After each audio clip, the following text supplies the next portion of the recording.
everybody, and welcome back to Eat the World. I'm Chef Alex Lazik, and here we go. So today we're going to be making our own home-brewed ginger beer. Not ginger ale, but ginger beer. What the heck's the difference between ginger ale and ginger beer? Think of ginger ale as the soft drink that you've come to know and love. It's sweet and a little bit hints of ginger, pretty mild. It's a little bit old-fashioned. Something that your nan would give you flat when you were sick as a kid. So ginger ale has its roots in ginger beer. Ginger beer is the big, full-flavored, alcoholic, big banana of ginger drinks. Nowadays it's generally non-alcoholic, but traditionally brewed, it will have some alcohol in it. I love it on its own or in cocktails, but I just love those strong, bold flavors that you get. Ginger beer first appeared around the mid-1700s in England. It was initially made as a fermented alcoholic beverage using ginger, sugar, and water. Its origins date back to the colonial spice trade with the Orient, but also with the sugar-producing islands of the Caribbean. So kind of a match made in heaven there. It must have been on the cocktail list of any self-respecting pirate. Added with a little bit of lime and rum, it was drunk on a lot of ships to avoid scurvy. This drink has become very popular actually, and known these days as a dark and stormy. Another popular cocktail made with ginger beer is the Moscow Mule. Both of them are delicious. You get oodles of punch of freshness. I love bold flavors, and we're making both of these at the end of the video, so stay tuned to check how those turned out. Okay, so let's get started. We're going to start by making my recipe for ginger beer syrup. We're going to weigh out our sugar, grate the ginger, and squeeze some lemons and limes.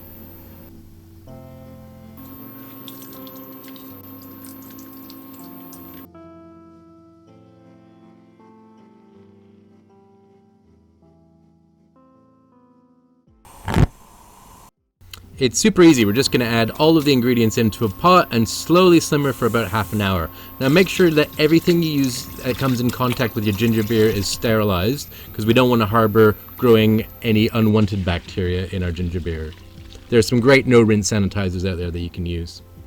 So once it's simmered, then it's time to strain and squeeze out all of the goodness. This recipe makes about 2 gallons of ginger beer. So once strained, divide your syrups in half and then top up each mix with cold or warm water until you have a full gallon.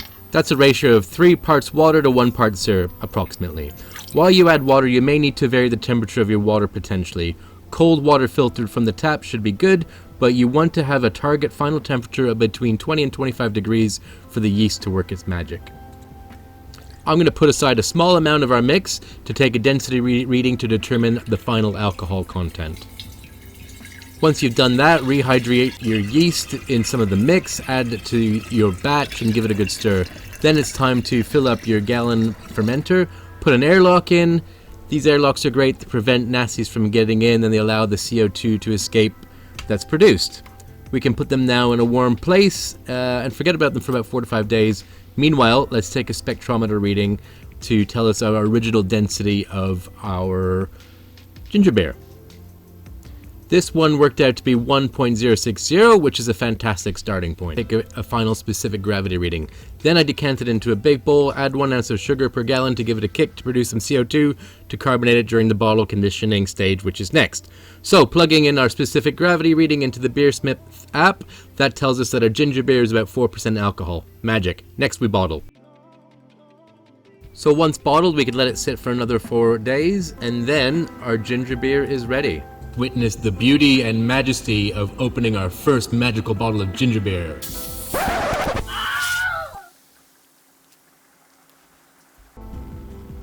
Not quite the drama shot I was after. Never mind, just open it slowly and carefully.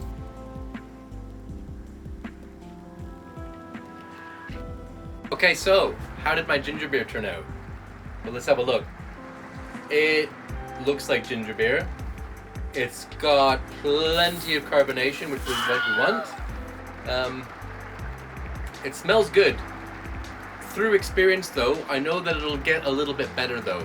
It's pretty fresh in yeast right now, but if we settle that down for probably about a week or so, it'll be a lot cleaner and a lot smoother. But for the purposes of this, we're gonna get started. Let's give it a try.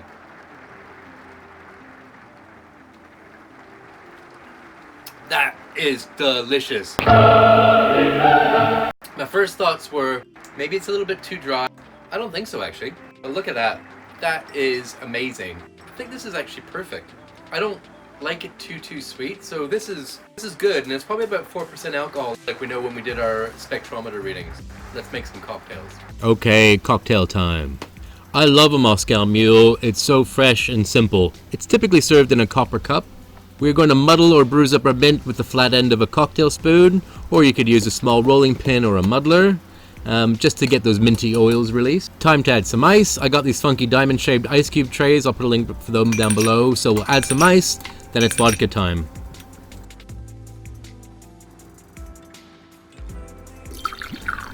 Finally, a squeeze of fresh lime, and topped up with some of our Eat the World ginger beer and a bit of garnish, and that's it.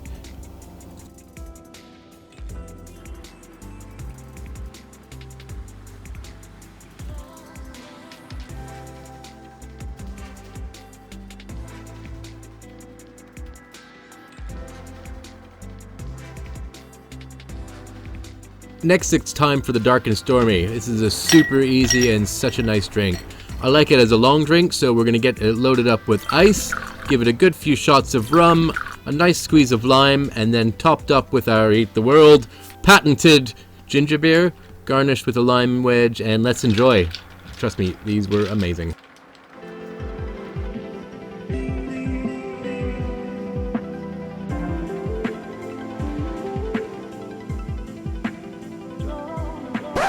So there you go. I hope you enjoyed watching this, and remember to please subscribe, like, and ask any questions below that you might have. If you're having any culinary issues, kitchen disasters, or just need any kitchen tips, just head to my website, www.eattheworldmedia.com, and click on the chat link and you'll come straight to me. All I ask is that you subscribe to my page, and I can help you out in real time. So please, do that if you need me. I hope you've enjoyed watching. Have yourself a great day, and we'll see you next time.